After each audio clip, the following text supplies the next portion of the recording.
Charla número 46. Seguimos avanzando un poquito más en esto de las dificultades que se nos presentan a la hora de rezar. En primer lugar, una aclaración. Em, yo estoy dando opciones eh, para los que tienen dificultades. Eso no estoy diciendo que eso hay que incorporarlo a la oración.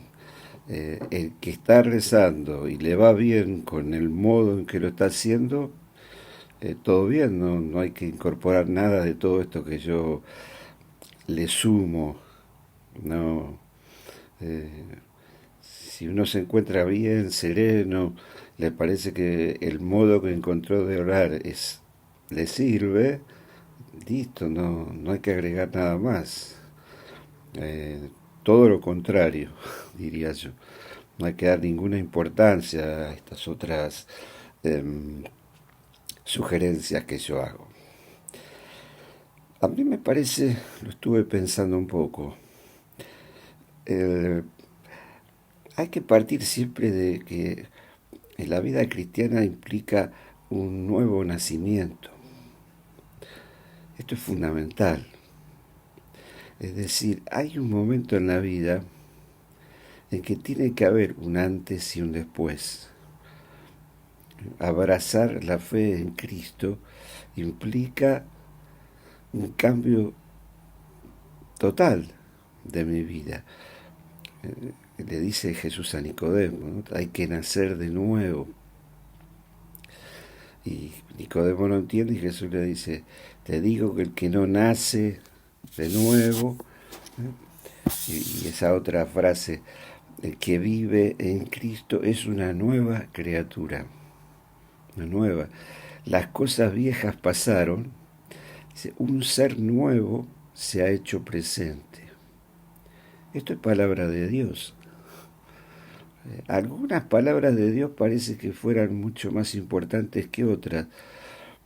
Y estas que yo estoy citando, a mi entender, están como olvidadas.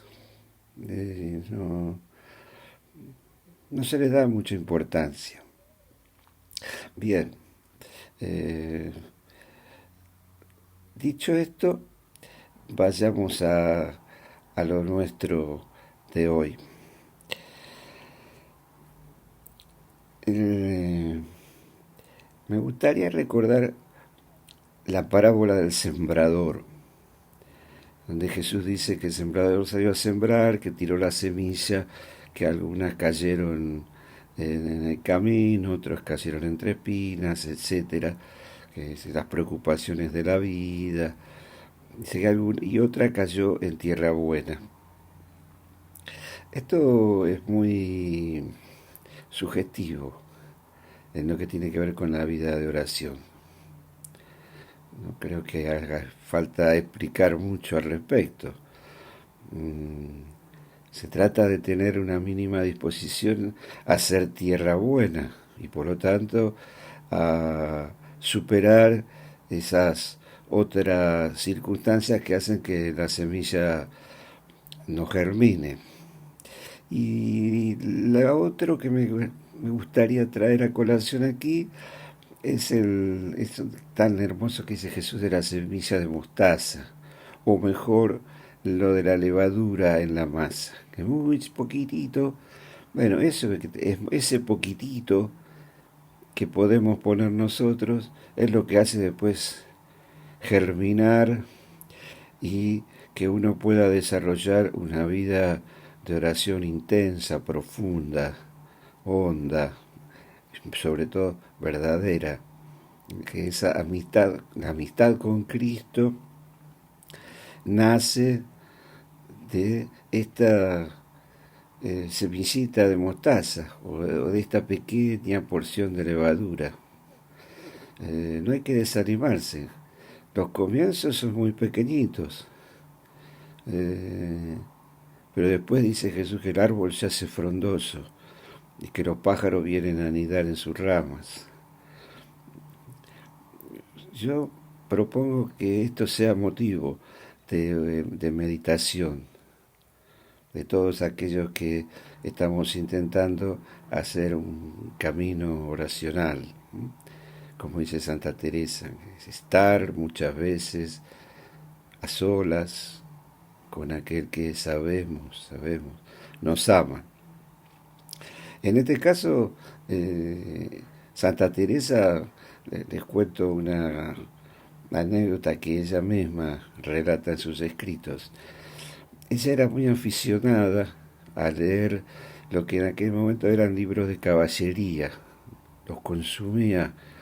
Eh, los libros de caballería de aquella época son como esas revistas de chismes, eran como esas revistas de chismes que se compran ahora en los kioscos de diarios, una cosa muy parecida, según dicen los expertos, ¿no?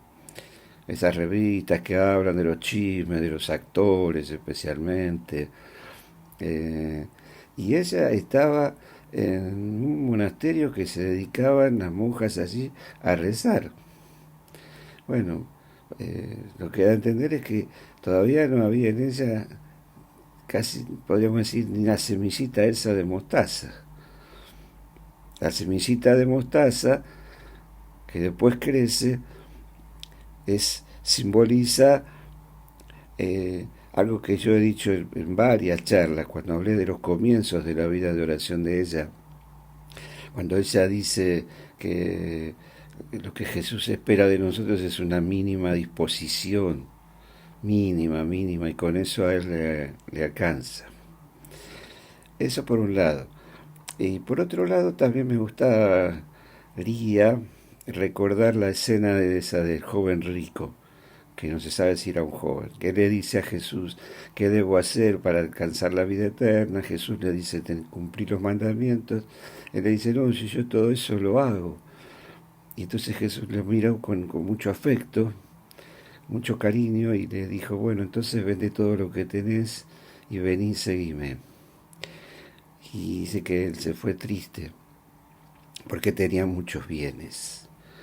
Esos bienes, en el caso nuestro, pueden ser muchas cosas, que no la voy a... No hace falta que las enumere aquí, cada uno sabrá cuáles son esas, entre comillas, riquezas que impiden acercarnos a Jesús. En este caso, en la oración, que es a lo que nos estamos dedicando en estos videos. Y pienso así, ¿qué le pasó al joven rico? Que terminó la conversación y se fue. Si se hubiera quedado, hubiera seguido hablando con Jesús, a lo mejor la historia hubiera sido otra.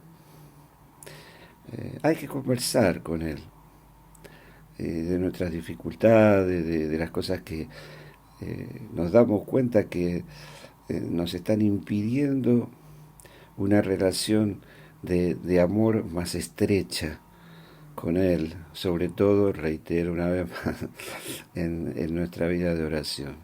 El joven rico no pudo hacerlo. Lo sorprendió mucho la respuesta de Jesús y se fue. Si hubiera quedado charlando, repito, a lo mejor la historia de su vida hubiera sido otra. Otra cosa más que me estaba acordando mientras preparaba esta charla. Una vez una persona me dijo, el problema no es si Dios existe, el problema es si yo existo para Él. Está muy bien eso. El problema no es si Dios existe, el problema es si yo existo para Dios, o sea, si yo le intereso, si mi vida le importa. De eso ya hemos hablado mucho, simplemente lo quería recordar. Eh, Tu vida le importa mucho, no hay otra cosa, no hay otras preocupaciones en Dios. Dios no tiene otra preocupación que nosotros, no hay otra. En el corazón de Dios no hay otra cosa que ocuparse de nosotros. Eso es lo que Él quiere. Y, y para terminar, voy a dar otra sugerencia más que, repito, no es para que la pongan en práctica. Si te va bien con la oración, te va bien. San Francisco de Sales lo decía de una manera un poco ingenua, si quieren, o un poco naif, o un poco en una frase. Él decía, si con sopa va mejorando, sopa sígale dando. A mí me ayudó mucho esa frase. Es decir, si el modo que estoy teniendo para rezar me ayuda, no lo cambio. No hay que cambiarlo. Es así. Eso es una gran sabiduría. Ahora, si alguien necesita algo más, una cosa que también ayuda es imaginarse que Jesús tiene recostada su cabeza sobre mi pecho, descansando, en la línea de todo lo que hemos venido hablando. Recuerda cuando dijimos que Santa Teresa decía que ella la experiencia que tenía era que cuando se sentaba para orar, eh, ella lo decía así como muy arriesgado, como que ella le estaba haciendo un favor a Jesús, le permitía a Jesús que él hiciera algo que le agradaba mucho a él. Entonces, imaginarse a Jesús que tiene recostada su cabeza en mi pecho es algo que puede ayudar a centrar la oración, que es lo que en esta última charlita anterior y en otras he tratado de explicar, ¿no? Eh, Centrarla la oración.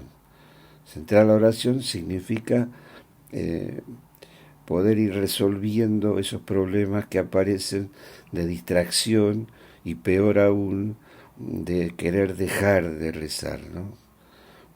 Si bueno, ya está, 5 minutos, ya está, no aguanto más, no quiero estar más en oración. Centrarla la oración. Y para eso sirven estas pequeñas, sencillas sugerencias o propuestas que yo estoy intentando dar. Dejamos acá.